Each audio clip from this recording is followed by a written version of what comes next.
All right, my input Yeah, output is my interface. That is what it should be. everything is going haywire. Everything's gone to hell. Well, what's going on here? I see like this thing. There's an AI companion now, apparently. Oh yeah, I don't know what that is. I don't know what that My is. AI companion said, "Get your shit together." Yeah. It's like, do you need my help getting your shit together, bro? My AI voice is set to Surfer, by the way.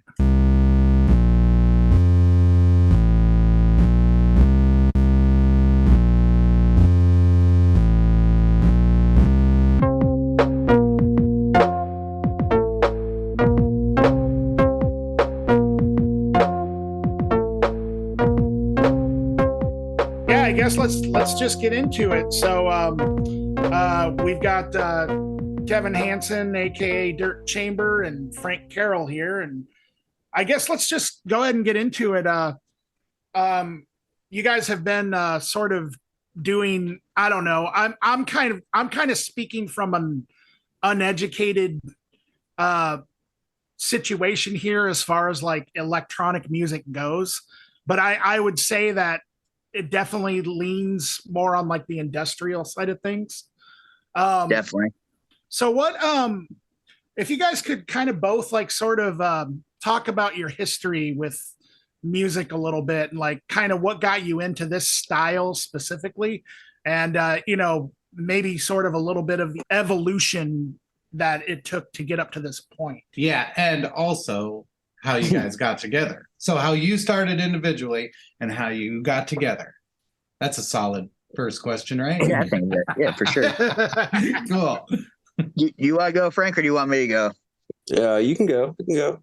All right. So how I got into this type of music is I had a friend, one of my best friends in elementary school, junior high, and high school. His older brother was really into industrial music, Skinny Puppy, Ministry, that kind of sort of thing, and that's what really got me into it.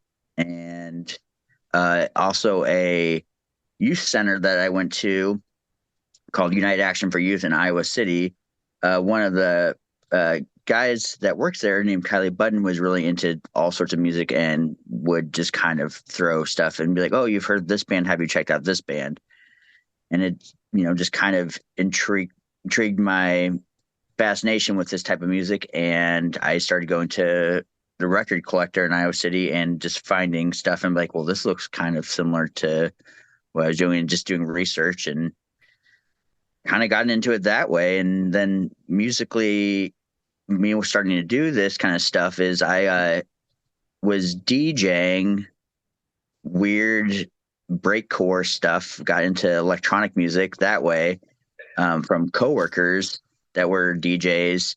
And then I met another DJ at that time named Agent Black, who was DJing trance, which is not my favorite type of electronic music, but him and I got together and found our love of old Ministry, like Twitch era stuff, more electronic stuff. And we started a band which became more like EBM, more like Frontline Assembly sounding, called H427. So we did that for a while, and he moved up to Toronto and actually did pretty well with that band. And they went on like a week-long tour with Frontline Assembly. Wow. I didn't get to do that, which kind of sucks, but I'm glad he did. He's not really doing it anymore, but it's kind of my like getting into industrial electronic music and just learning about other bands that way is by just doing research. And yeah. Mine, I started out as a guitar player, but then I got kind of pushed into, I was there, I'm pretty old, and I was there when MIDI was just starting. So you have general MIDI, and I don't know, like at the beginning when like you were starting to use computers, I think Cakewalk was out at the time. That was one of the things, and you couldn't do anything on it. Like you were lucky to get audio in there. It just seems like it's the how I evolved. Like I went from playing guitar to like, and I quit playing music for a long time. And when I got back into it, I started doing ambient. Like, but the first thing under this I was doing was ambient music, Mhm. really long, really like 30-minute long songs.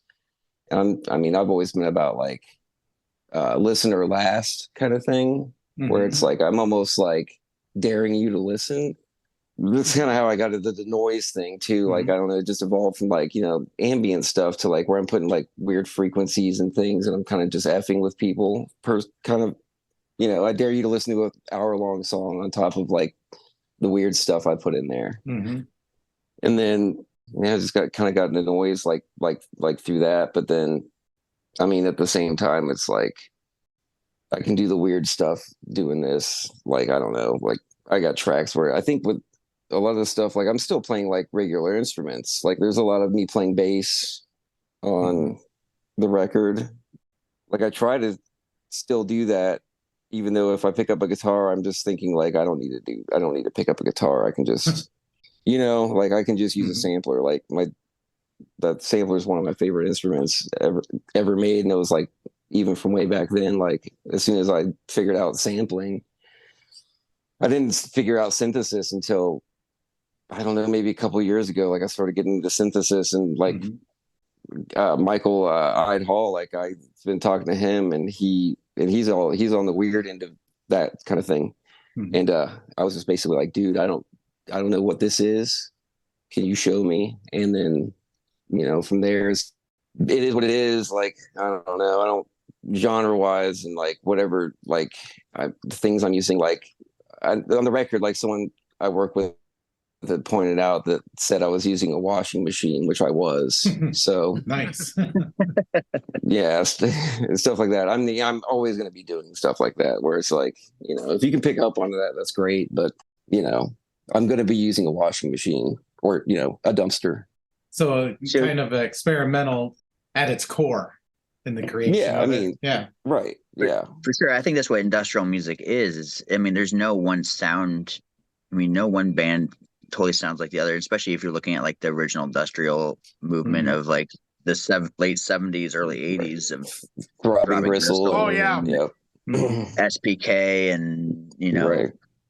Portion Control and a whole bunch of other like those kind of bands. Like none of those Nurse bands with sounded Wounds. alike.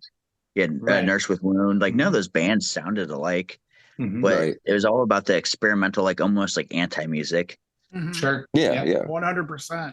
That's where we both come in from, that kind of aspect. And yeah, we have beats, but especially on that first record that we did together, Frank did a lot of like the really glitchy, crazy beats, and I added just that thick 4 to the floor, like Gabber style Right. drum to it, and some other synths and stuff. And it just worked really well. It was like this weird, like, I don't know, like just if Throbbing Gristle met like Gabber. And I definitely think there is like a weird correlation between like Gabber music and like noise music, and like how abrasive and chaotic it can be. Even though there's that 4 to the floor beat, like it's still just super abrasive. And that, I don't know if you guys are familiar with like Industrial Strength Records. That really got me into Gabber. They've been around since the 90s.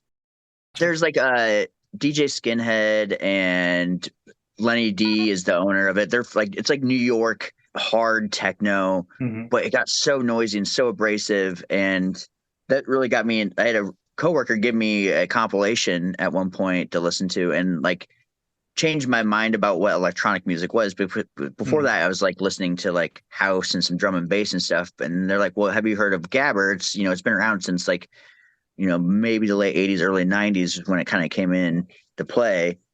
And it just really changed my mind about electronic music. And then I started, in early 2000s, I remember hearing like Manufactura, we're on that label, Crunch Pod. I started hearing that like rhythmic, they call it rhythmic noise or power noise. And it basically took, in my opinion, the best parts of industrial and the best parts of Gabber and just like heavy beats with noise. And but yeah, like that early Industrial Strength stuff, that record label really has a huge influence on what I listen to. Rob G's another guy from New York who does stuff, and he's still actually DJing a ton. And so yeah, Gabber's a huge influence of mine. I know a lot of people don't like Gabber, but It's kind of my thing. So I always wondered what constitutes gabber. Is it like I get the kick, right? So like, Mhm. is it because with all electronic or you get far enough into it, like there's rules, and I think that like one thing me and Kevin do is just we don't worry about rules. Mhm. Because Right, for I sure. couldn't figure out. I don't know what it is. It's like a variation of industrial, but like with a gabber kick. But then again, I don't listen to a lot of gabber per se. Mhm. So I don't even know what constitutes it other than the kick. Yeah. It honestly is just the kick and the tempo. That's Right. I think there's a Okay. BPM requirement. Yeah, Yeah, I exactly. think there is. I think a lot of the gabber goes into like the 160, Okay, 160s. Yeah. 180 like BPM, like where it's real fast. There's slower gabber for sure. But yeah, it's just that real distorted. I think it's an 808 kick. But I could be wrong. But it's just a 909. really I always thought it was a 909. Yeah. One of those it might two be for sure. it might be a 909. Yeah. But I just know it's that distorted kick sound. That Mhm. the kick drum is pounding. It always seemed to me like metalheads trying to do techno. That's If I took exactly what it is. if I took like a 909 and I put a what's the MT2 on it, the heavy metal. Yeah, Is that the heavy? Yeah, that one, or a grunge pedal on there. Mhm. That's it all day. Yep, that's exactly it, man. It is. Now I want to It do is that. really. It is. A lot of those early Gabber tracks have metal guitar that they've sampled on it. Oh yeah, Like you can hear that for sure. And then there was a band that was on Industrial Strength called. They're from Australia, called Berserker. Oh, I've heard yeah. of that yeah, band. I know them. I've heard of Yeah. them. Yeah. So they are a live band, but their kick is triggered to have that Gabber sound. But they have metal guitarists and bass player and a vocalist. So it's like death metal with gabber kick. Nice. Right, which I guess would be So, like I mean- cyber grind now. Yeah, exactly. Yeah. So, but yeah, I mean, it is gabber's basically like you said, Frank, just techno for metalheads.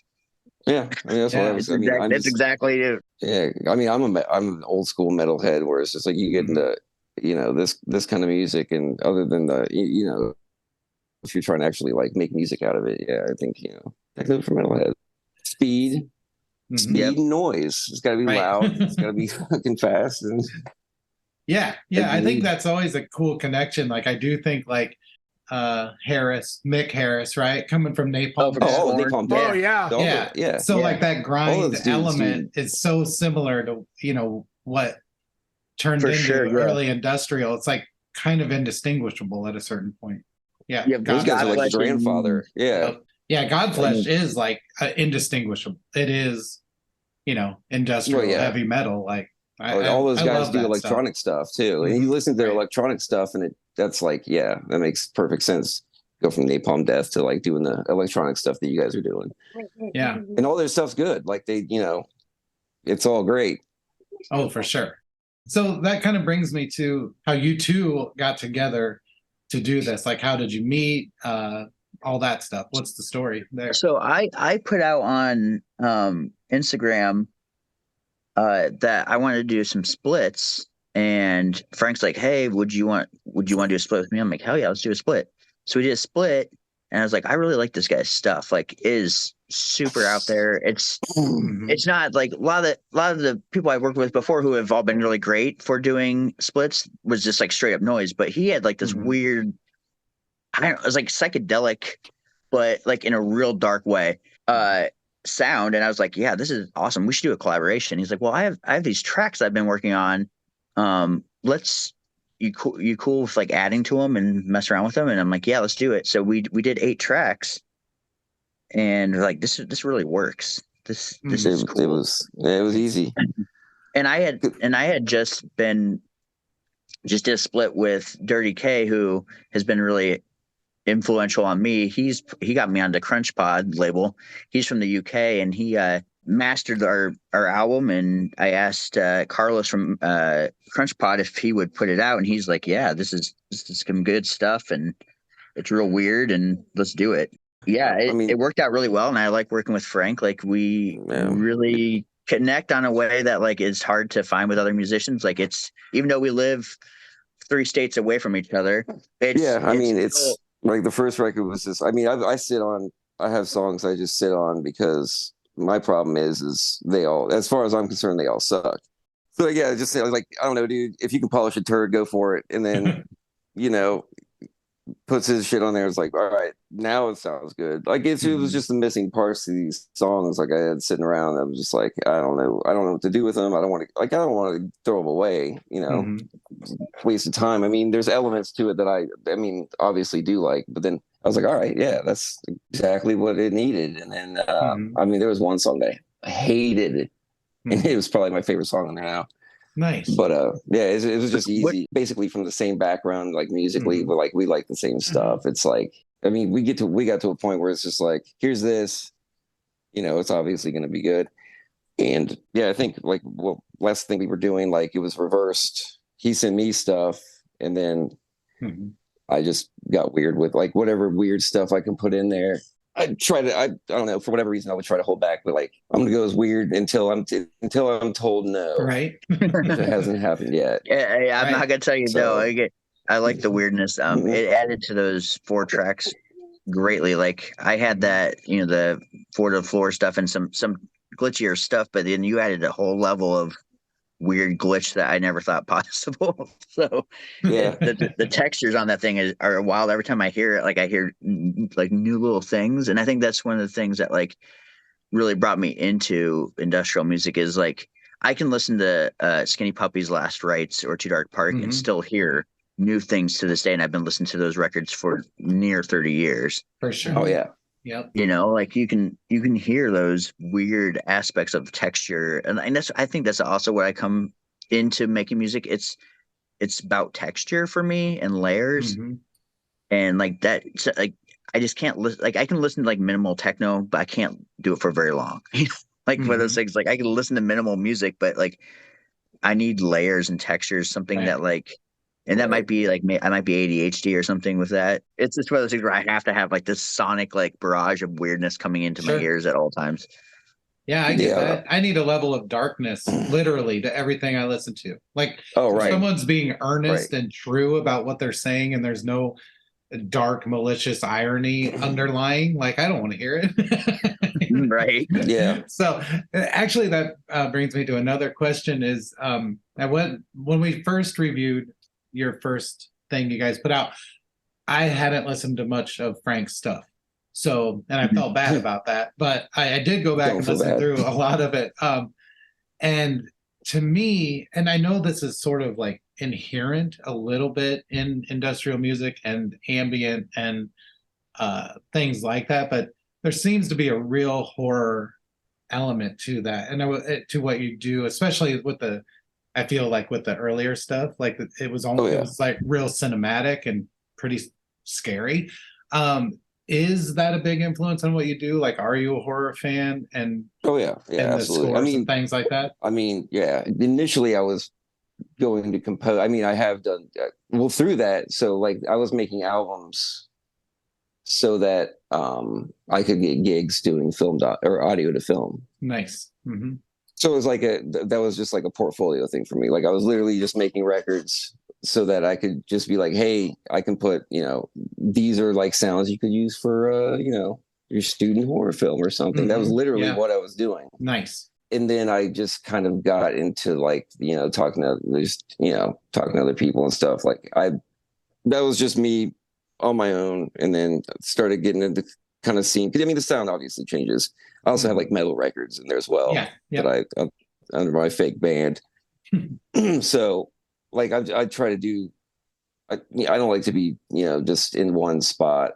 Like I only do this, or, you know, but then I have the problem where it's like every album I want to make like a new like moniker or whatever for myself. Like it was hard for me. Like, I mean, Kevin was like, no, you know, just stay with the name. Like I was going to get rid of the name and just go under something else. And then I was going to change it every single record. So, you know, never be the same thing twice, you know, at the same time. It's like, it's a pretty bad idea.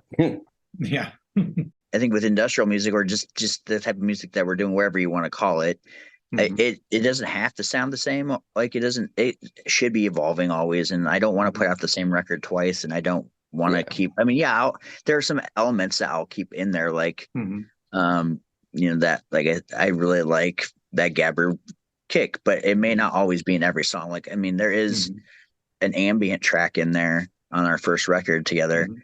That's just real weird and has weird like psychedelic toms and like drum sounds. But there will be elements of that, but I don't want to put out the same record. Like this new EP that we're doing sounds completely, in my opinion, a lot different than the first record that we did. Oh, it's way different. Mhm. Yeah. It's way different. But yeah, I mean that's the Definitely. thing. And then like I just I assume that like the next single will be different as well. Like that, and that's just it. Like you can't. I mean, I don't know. Not that I don't think we like expired the whatever that sound is. Like the next one, the newer one, or this one is more. I think it's more straightforward because I mean that's where the remixes came in because I was like, let's just do a straight, like not straight, but like our version of straight techno record. Like to me, this is our techno record, And then we have like remixes and stuff, but I would never sit with any techno stuff. It's pretty out there. I mean, that's one thing I like about Kevin's stuff is like there's a sound, like there's a signature that I can hear at least. And yeah, I mean that's just I like that. Like it's if you can't be all over the place at the same time as even if you want it to be, like there's stuff that he's gonna do that is his thing, and there's stuff that obviously that's like my thing. Like I throw there's weird textural stuff in there. I'm always gonna do that. Kevin's like rhythm is just insane. I think like I've never heard it before.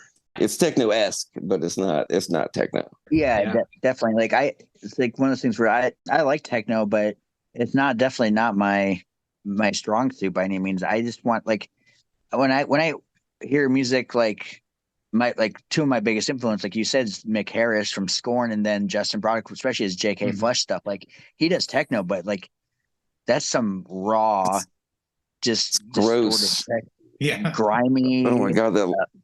Like or even like Kevin Martin, the Bug and when they do like zonal or techno animal, like I should have been born in England, honestly.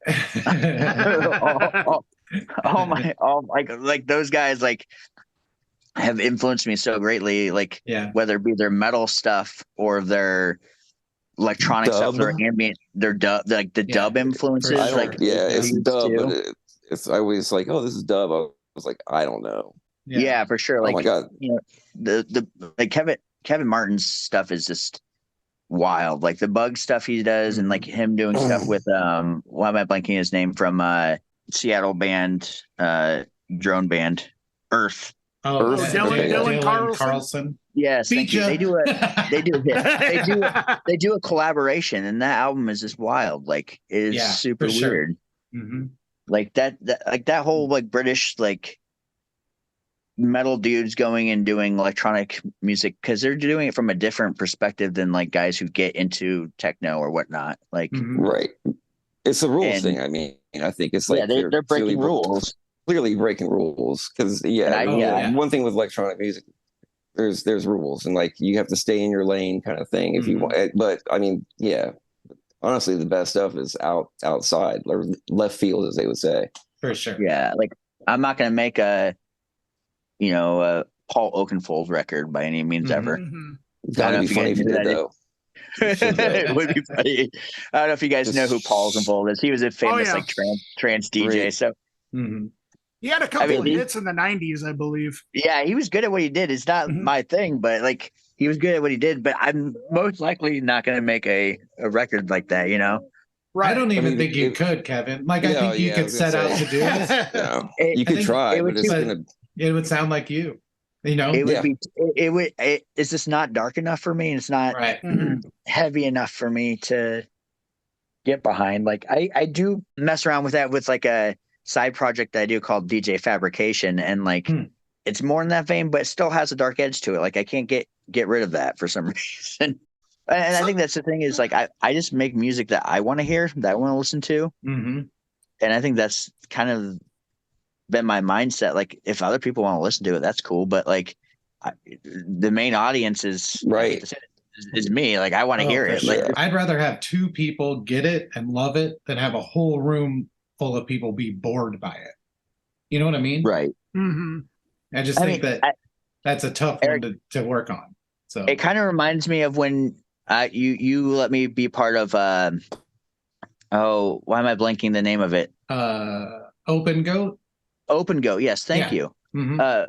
Open Go was a really cool concept. Like that was probably one of like the best times of my life. Is that era of like, hey, do you want to come to Ames? We're gonna play this show, and like it was really cool because the crowd participation. But we're all wearing weird outfits and like robes and stuff, Mhm. and it's almost like the boredoms kind of thing, Uh-huh. where it's like this giant drum circle, but like with other just like none of us, like Eric's probably the most multi instrumentalist out of the group. Like I don't know how to play anything, so like I'm gonna get behind this and see what I can do, and it's just like Yeah. this weird noise, and it was like totally improv. It was great because like you go to like a show in Ames where people were all about it, and Yeah.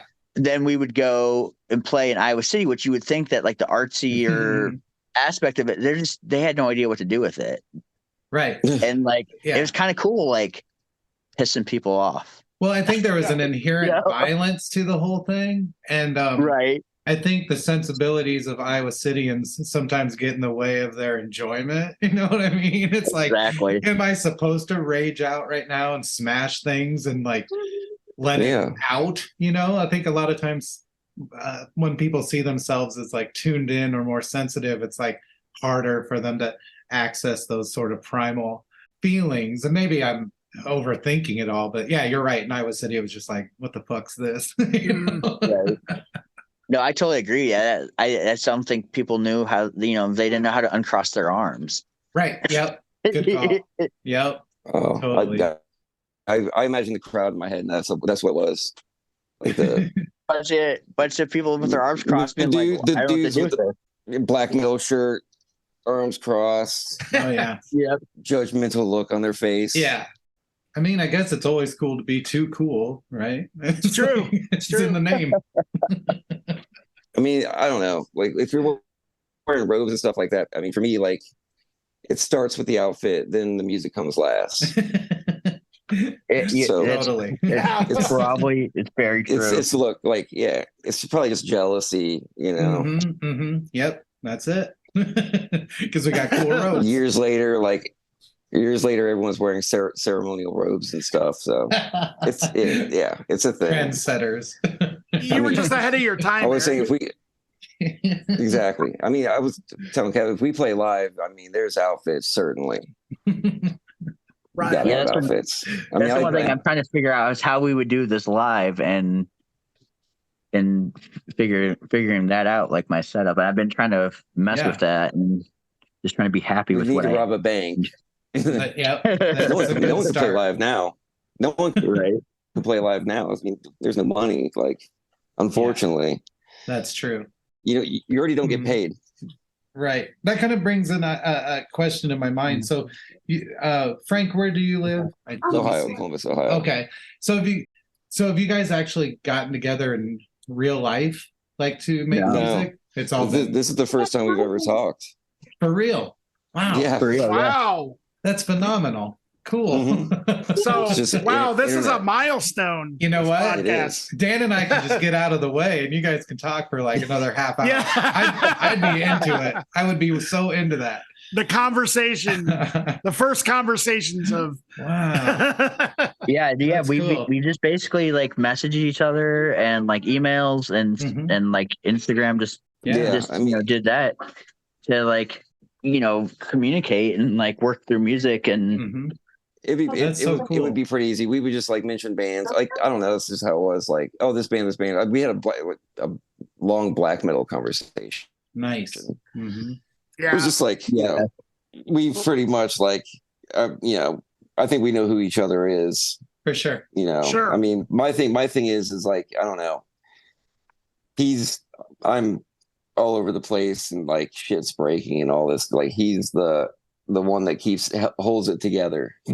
Nice. I don't know about that. Like I'm always like for the most part, like it's like, oh, my Dropbox doesn't work like this. I'm always having technical issues. I mean, I'm working out of like a thrift store here. But I think that's awesome. It's like you're putting like these things that you would find at a thrift store. And you're putting them that's true. Like crazy amounts of pedals, and like you would never know where that came from. Like it's super wild sounding. Yeah, I got contact mics on everything. Nice. Yeah. Yeah. Toy instruments coming up. Speaking of gear, I mean, this is my obligatory question, especially when we have electronic artists on, and you could answer individually if you want to. But okay, so I love outboard gear. I love analog stuff. I'm into modular. Those are the kind of synths I like. Pedals, I kind of like, you know, a lot of those, like stuff you can put your hands on and turn the knobs. But I know a lot of stuff people do is just completely in the box, completely through soft synth and their DAWs and whatever. So I guess if you want to answer individually or collectively, either way, like what's the gear you love and that you use, and just talk through your gear a little bit if you can. So I do have some modular synths. I haven't really used them much for this project. Mainly it's all been soft synth and like software. Cool. And I use Reason is my main, which is through Propeller Heads. They put it out, and I started using that back in when I was doing H427. My buddy Ward, Agent Black, got really into it, and we wrote most of our music on that. So I got really comfortable with that program, using that and like writing music.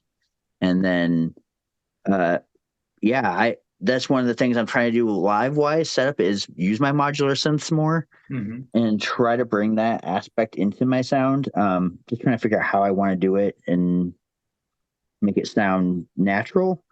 But yeah, like Frank's the hardware guy. I'm the software guy. It comes down to it. I mean, I'm hardly hardware. Well, I got stuff that I try to use. Like it's I mean, money wise, like my modular synth stuff is in a VCV rack. So it's like, yeah. And like with that, like I can understand like the whole like try to use modular stuff is it's more too, I don't know, it lends itself too much to at least in my experience, because I'm learning how to use it via the software. Sure. But it's just all blips and farts when I do it. And I mean, I'll sample, because I'll sample that, go to tape. Like I usually change my writing style every time, I think, or at least I try to. I mean, there's a lot of records. I mean, I'm proud of myself I did a whole record on my phone for the most part. I won't tell anyone what it is, but it's there. And I don't know, like using the phone, I like walk around and write. Like I'm constantly like writing stuff. I'm very slow about it, super slow. And because I'll have stuff and I'll just sit on it and I'll put stuff to tape for no reason. I have this old thrift store. What is this? A PPD DJ mixer that can sample. I don't been using it because it's got the old school sampling where it slow down and not digital. Right. But I mean, a lot of stuff is I use Reaper. The first thing I got was FL Studio because it's made fun of so much. And then Reaper, and then on the last record I got Bitwig, and half that record is done with Bitwig because I was still learning it. And but yeah, I don't know. I enjoy it. It's the main. It's between that and Reaper is becoming the main ones. But yeah, then I mean, I have a shovel guitar. Yeah. Cool. Anything weird. Like I will try to use anything weird. Like, and I do have a lot of contact mics. Like I go out and sample. Like one of my favorite things in the world is the Zoom H4 in Pro, if you know what I'm talking about. Oh yeah. Yeah, it's just a 4-track, or it's a stereo digital recorder. And I mean, I love that thing. That's probably my main instrument. Like I just will walk around with that and hit shit, and there's a lot of that. Like, so I mean, I mainly sample. I do a lot of sample stuff. Like I sample and I put it in and destroy it. Yeah. Yeah, because we're making a sample pack, and my thing was like, do we use the post only or the sound before, because it's completely different both ways. Yeah. Right. That kind of actually leads to a question that I have, or kind of a curiosity. Earlier when you guys were kind of talking about like the difference between, I don't know, for lack of a better way to put it, like commercial electronic music versus like the more out there stuff, you know, that like you guys are more a part of. One of the parallels in my mind, and I could be completely out of my mind here, but one of the parallels that I'm kind of connecting is like the genre of hip hop. And, you know, Frank, you're talking a lot about sampling and things like that.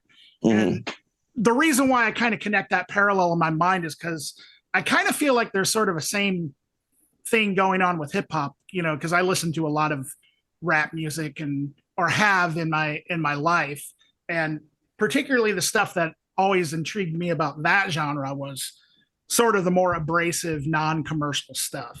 It kind of sounds like that's sort of a almost like a parallel. So like my question to you guys, just that this is just a pure curiosity question, especially I guess when you're talking about the sampling, Frank, that kind of triggered this question in me. Does hip hop play any sort of influence on either of your guys' approach to like industrial music? Definitely. Or electronic music, I guess. I would say definitely. I think there is a parallel between industrial and hip hop, and like I said, like I mean, Justin Broderick and Scorn and all those guys and the Bug all have dabbled in hip hop and that aspect. You look at d.i.y, they're really good, like industrial hip hop group. They were kind of one of the first things that sort of came to mind, you know, when you guys were kind of having that conversation. And then of course you got like Death Grips and, you know, right, but kind of evolving. But even like listening to like early Godflesh, I mean, Justin Broderick samples Eric B and Rakim beats. Oh, does he really? On the album Pure, he samples. You can hear it. I want to say, I can't remember what that song is. It's something Rhythm. Bring the Rhythm by Eric B and Rakim. I can't remember exact song title, but one of those tracks, you can hear it. He just basically like slowed it down.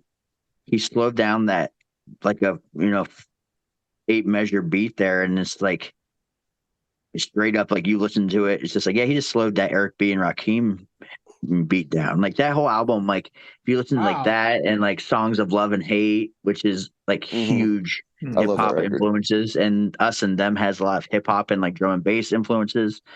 That Amen Break, like it just there is a definite parallel between industrial music and hip hop. Like they're like cousins in a way, like just the way that they've especially the underground, like the way they've moved. Doing some hip hop stuff.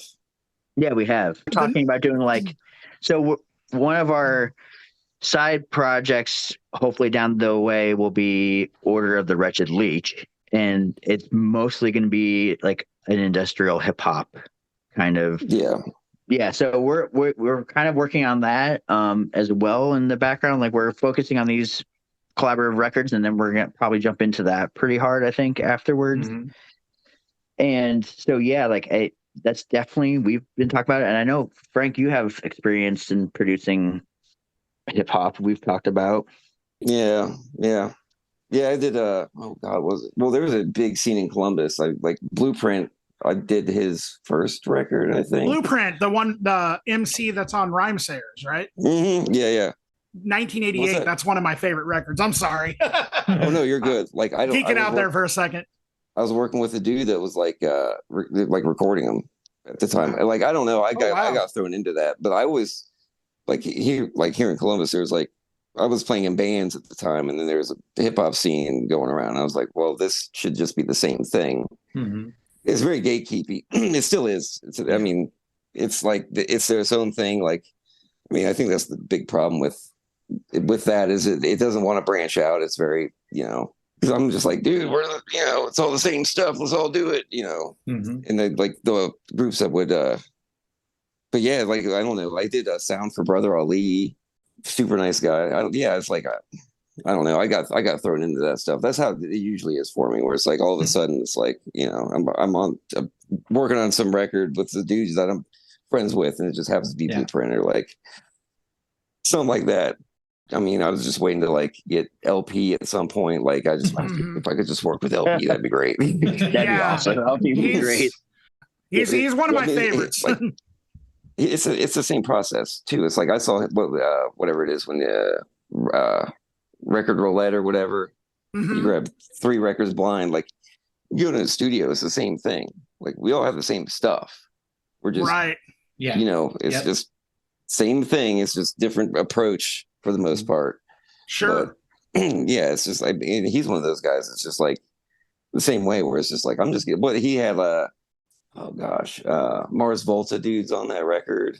Yeah. So it's the same thing. Whereas he's always he's one of those guys.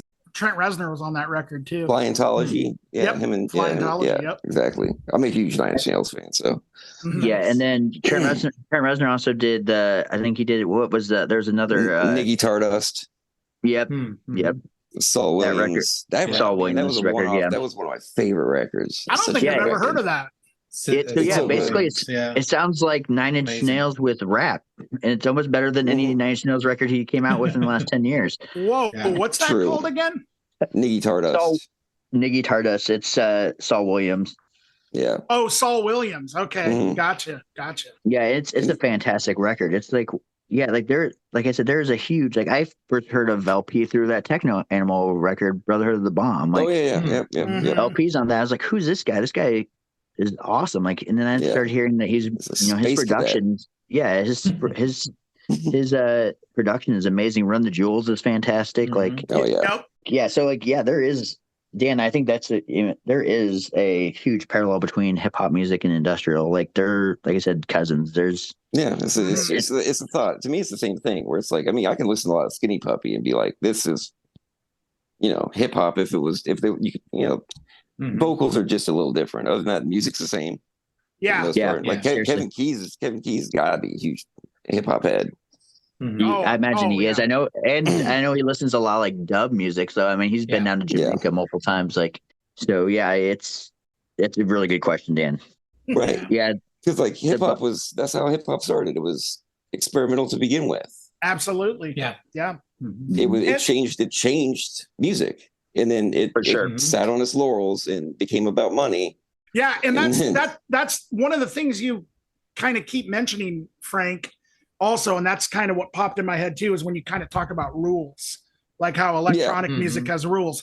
Hip hop 100% has rules. Like when you go over to the mainstream, it's always got to be like, okay, these have to be your top 5 favorite MCs.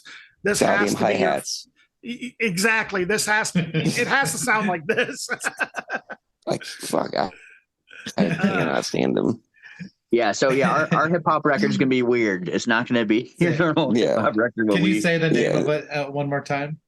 What it's gonna be so called? The project's gonna be called Order of the Wretched Leech. God, I love that title. Are you gonna actually have rappers on it? That was the idea. That was awesome. Oh man, I can't wait for that, guys. Yeah, that's gonna be cool. It's gotta have it. And that's the other thing too. It's like, I'm sure Kevin's the same way, where it's like, I mean, hip hop when it's done well, it's the best. It's the best music. Absolutely. I mean, like there's bands like Clipping, like because I'm way into like the industrial hip hop stuff like Clipping and stuff like that. I mean, I love that stuff. It reminds me of the stuff back in the day where it's like, it's again like game changing stuff where, and it's like, because I don't know, if one thing I've never really produced per se is like hip hop stuff, because like, I don't know, it's hard to like, I don't want to, I just want to serve, like, give it justice, you know what I'm saying? I can't be whack. Yeah. It's I don't think it would be, but it's like, man, that's one of the hardest genres to produce in my opinion. Like, I mean, you wouldn't think so, but man, like, at least in my mind it is. And in both genres, like electronic, industrial, noise, and rap, there's so much history with both of those styles. I feel like going back to like Throbbing Gristle and those guys, and then you go back to like, Grandmaster Flash and how experimental like some of that old school stuff really was. I mean, Public Enemy was basically like, you take away Chuck D and Flavor Flav, they basically were an industrial band at times, you Oh know? yeah, for sure. Yeah, I honestly For sure. think between Suicide and Kraftwerk, you pretty For much sure. have the foundation for both of those genres. Like, basically, I mean, I'm sure proto things happened before, but I think those are the two that sort of permeated through everything, and like people are Mhm. like, shit, we can do this too, you know? That's a great point, Right. Eric. And then Yeah. like also Grandmaster Flash, and I don't know who else at the time, he gets a lot of the credit, but the using the turntables as an instrument is insanity. Like, Yeah, definitely. it's so commonplace now and so just the way it is, I but mean, I can't imagine someone in 19 whatever 78 Yeah. saying, yeah, I play record players. Right. It's Yeah. no different than Yeah. like the BBC workshop using tape machines and like all that avant-garde Right. stuff, mhm. you know, from the 60s even. It's like, how do we take this thing and use it to make music, or at least sound and organize Yeah, sound yeah. and things. Even you the techno scene in Detroit was the same way. They were like, how can I like Mhm. make records that sound like Kraftwerk mixed with Parliament? Electro. Yeah, so you have like Juan Atkins and Kevin Saunderson and Derek May up in Detroit doing that stuff. Like, in the original techno scene was like a black underground experimental Mhm. thing, and then like Europe got a hold of it and made it white. and, and like then you have people like Paul Oakenfold and DJ Tiesto and all these other bigger like guys doing big parties and stuff in Europe and whatnot. But like, yeah, it started out as like this underground like experimental scene too, just like hip hop and industrial did, and Mhm. eventually money gets involved and Mhm. I mean, I think And it's just got to start with like it's the one string guitar thing where it's like Yeah. you got the old slave dude that's like I got two strings, but the thing is you got two strings, but you got like it's not about that. It's about the like the attitude, like you know what Yeah. I'm saying, like you got something that you got to get out. And it's like, what do I have around here? Like, Right. you know. A record player, a shovel with a string on it, like make it work. you know? Right. What do I do with this? Yeah. Then you got exactly. that gives you R.L. Burnside. Right. Yeah. Exactly. Or Bob Log, depending on which Yeah. side of that you want to look at. Yeah. Exactly. One other thing that I'm kind of curious about also is, and Kevin, I mean, obviously I've known you for quite a while, so I'm familiar with like some of your musical history, and I know you've always been into industrial, but a Seath and Shores of the Tundra, of course. Right.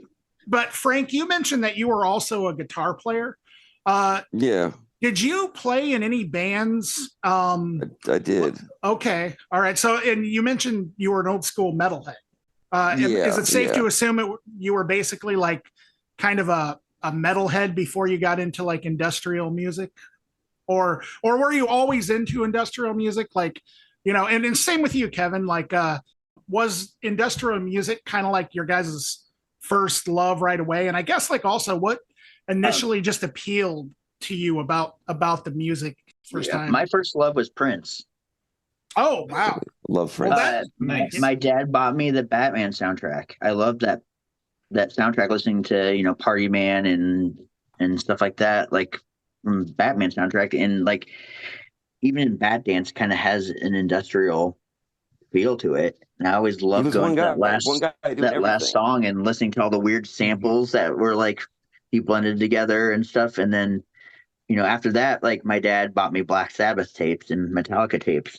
Nice. And so then my first tape I ever got that I loved was the Batman soundtrack with Prince on it. Mm-hmm. He's a one-man band too. Like he was he is. Like the original one-man band. One-man band, right? A lot of that stuff from that era too, like you mentioned all the crazy samples that Prince used, and then you could also go to like New Jack Swing, and stuff like that. Like even like that first like Boys to Men single, Motown Philly, as ridiculous as it sounds, like that was pretty. That's funny. Boys and Men was my second tape I ever bought. Nice. Oh, really? Yeah. Boys and Men was it was the blue cover one that had like All Around the World. Two. And yeah, Boys and Men 2. Yeah. Mm-hmm. Yeah.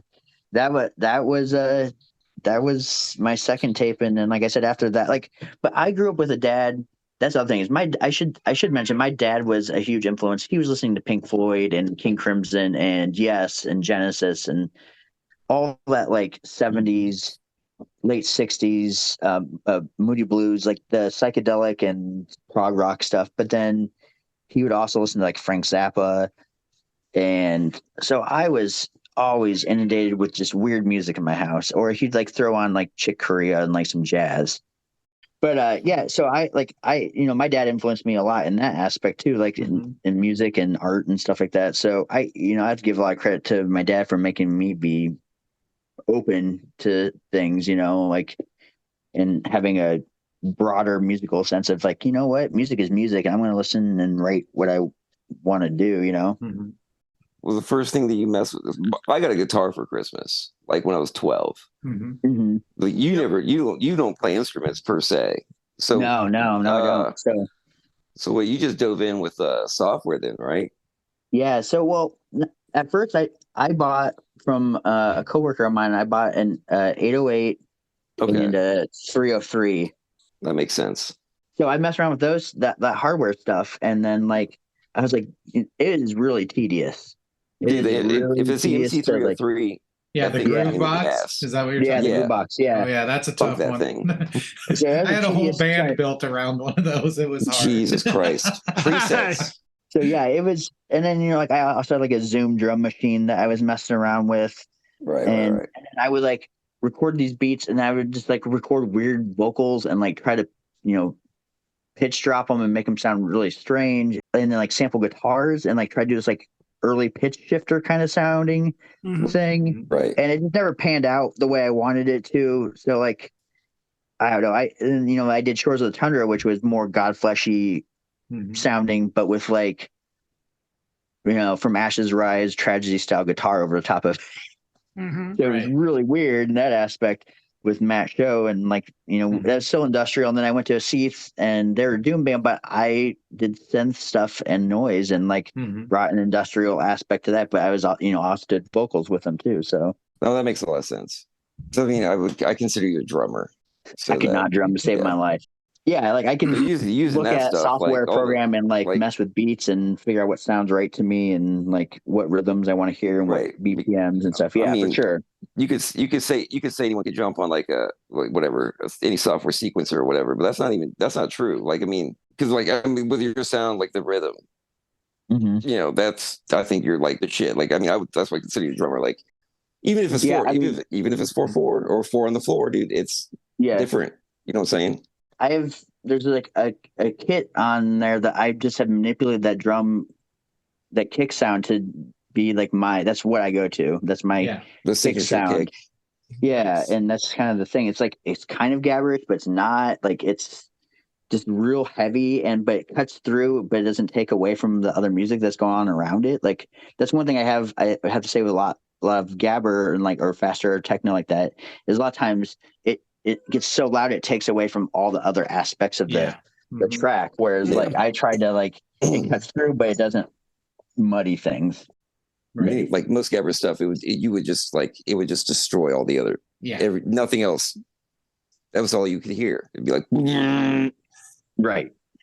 Exactly it. So you guys shared with us some of the new stuff you've been working on. The Cog, is that what the title of it's going to be? Okay. Yeah. So yeah, you sent us 4 tracks, and I know that there's going to be a lot of remixes done too. Are you waiting on those remixes to get done to release it, or do you have an idea of release time? We're waiting. We got one remix back from DJ Fleshbot and Anarchotech. There are a couple. I believe they live in Chicago. Like I saw DJ Fleshbot open or play with JK Flesh and End User in Chicago at Cold Waves Fest, and I was like, I think I'm Facebook or Instagram friends with her, and so I messaged her, and I'm like, hey, like we're doing this project. Do you want to do a remix? And she's like, yeah, well, I'd love to. Do you mind if my partner and I team up on it? I'm like, yeah, go for it. Cool. And then Dirty K, who I mentioned before from England, is friends with Lynn Staffer, who is I might have butchered his last name, but is End User, and he was at Cold Waves too, and I talked with him, and I messaged him afterwards. I'm like, hey, we're doing this record. would you want to do a remix? He's like, yeah, I'll just send me the files. Let's do it. And then That's crazy. he's like, yeah, I'll do it. So, and then manufacturer who is Carlos from Crunchpod said he would love to do one. So he's doing a remix. And then Michael Idahall Yep. where's he from? Is he from Sweden as well? Yeah. So yeah, so we have those four doing it, and then so we're waiting back to hear from three of those. We got one remix back, so yeah, we're gonna wait until we get our remixes back. And Sweet. End user, that was just crazy. Like, he's a super nice guy, like totally cool. I don't know if you guys are familiar with him, but he's been around forever since I don't know. I want to say like 2002 and or maybe even before that. But he does like crazy like break chord drum and bass, like glitchy. Yeah, I mean, he's like that's an early influence of mine. Yeah, same. Like end user also did he was in a band with Justin Broderick called Blood of Heroes. He's in Blood of Heroes. I did not know that. Yeah. End user and Submerged, and then dude, I did not. Yeah, and then Justin Broderick, and there's a couple other folks there in that too. So yeah, End Users and Blood of Heroes, which is another like just like powerhouse. Like, it's just weird. Like, it's like drum and bass with like Justin Broderick's guitars over the top of it, and it's just like dissonant but like heavy but melodic at the same time. It's just a weird combination. Yeah, that's awesome. You got so many people to do the remixes. It's like kind of crazy how small the world is now. You know what I mean? The remixes, like, the remixes, you can just reach out to like an actual hero of yours now. You know? Yeah, it's super wild. Yeah, I mean that really weirds me out. Like, I still can't get used to that. Yeah, like I was like surprised. Like, yeah, I'll do it. Like, all right, cool. Like, well, this is wild. Like, when I was doing I met Michael through doing the ambient stuff, and like I didn't know who I was talking to at the time. It was weird. Like, I'd listened to his stuff before because he was on Antzin, which was one of my favorite record labels, and I was just like, dude, super nice guy. Like, I mean, it's weird when people at that level, when they're just nice. I'll never get used to it. But I was just some dude in a Discord server being like, how do you do this? And wow. And I was talking to him, and I didn't realize it was him at the time. And that's even cooler. Yeah. Wow. Yeah. That's nuts. Yeah, and then I'll freak out about that. Just be like, I was just like, all right, this is too much for me. I'm out. I can't handle social media stuff. Terrible social media, all that stuff. He ended up finding me like months later, wondering what I was doing. It's really weird. Like, I mean, to consider them peers or whatever. Like, yeah, well, those tracks are really sweet for the COG. I enjoyed all of them, but the one just labeled COG 2 was phenomenal. I really related with that one. And it was mostly like the Scream sample. It kind of reminded me of a few things. Like there's a screamy sample in and This Is What the Devil Does by Thrill Kill Cult that seemed kind of similar. And like those bands of that era use samples in a way that they just don't do anymore. Like, and I think that's what Frank and I are trying to do to some degree, is like take that old collage style of industrial and hip hop and like make it our thing and make it newer, make it relevant for our time or whatever, not that like we're gonna be influential or anything, but I always love that old technique, but like modernizing it and still like getting away from collage work. I used a radio in the second one. I don't know. Anytime any chance I get to use a radio, I will. But there's like, I'm not sure. I got a shortwave radio and like I'll go to AM. There's a lot of Preacher stuff on one of those songs. I can't remember which one. I just slow it down, and then I don't know. I was just sampling some sermon, some weird. And the good thing about the radio is that you have the static in the background too, so it's really hard to hear. It masks it, yeah. It adds like an eerie feeling to it too when you hear like static and you hear like some guy talking about the apocalypse, all this stuff. I actually for a little while I was back in the mid 2000s. I was picking up like a bunch of records from thrift stores just randomly, like children's records or whatever, and I found a bunch of like sermon records that were just I have so many on tape. Tons of ones on tape, and I just got one on vinyl, like the whole New Testament on vinyl. Oh wow. Wow. That's one of my favorite jokes. It's like, Excited oh, I about got it. that on vinyl. Yeah. Oh, it's crazy. I was $3. Whole New That's Testament, awesome. dude. Yeah. Yeah. Yeah. And then with the radio thing, it's like it literally is coming from somewhere else. You know, like that's a crazy concept to just even psychologically put into your song. You know, Right. Yeah. this was found in the ether. You know, that's it's a weird thing. You know. Another cool thing is when you hear like stuff like old Art Bell shows and things like that, where they're talking about UFOs and aliens and things like that. You know, you can find that. You can find so many weird things at like 1 a.m. on AM radio. You know. Oh yeah. Nice. Well, dudes, we've gone a while.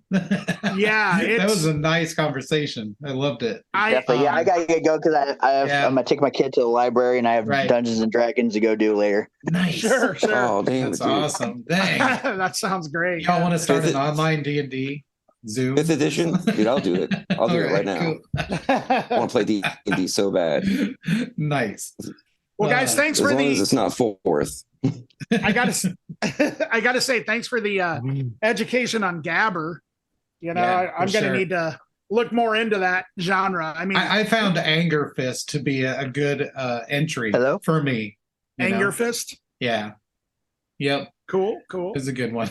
is Alec Empire and Atari Teenage Riot, are they kind of considered Gabber, or is that sort of? I would say so. Yeah, that and they call it digital hardcore.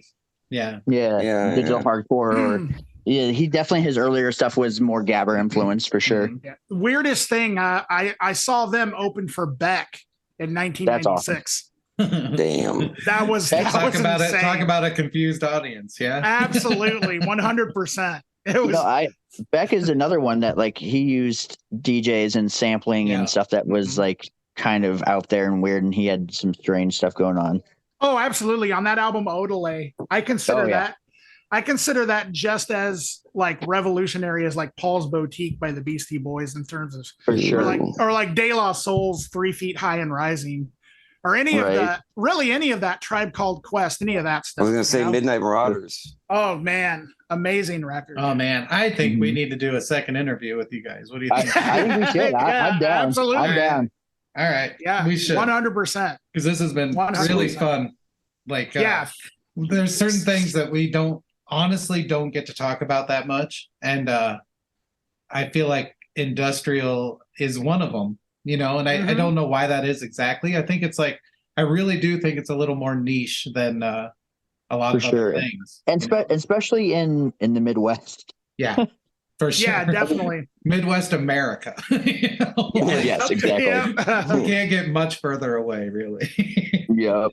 So nice. Well, thank you guys so much, and we're so stoked for the COG to come out. And when it does, I'm sure we'll talk about it.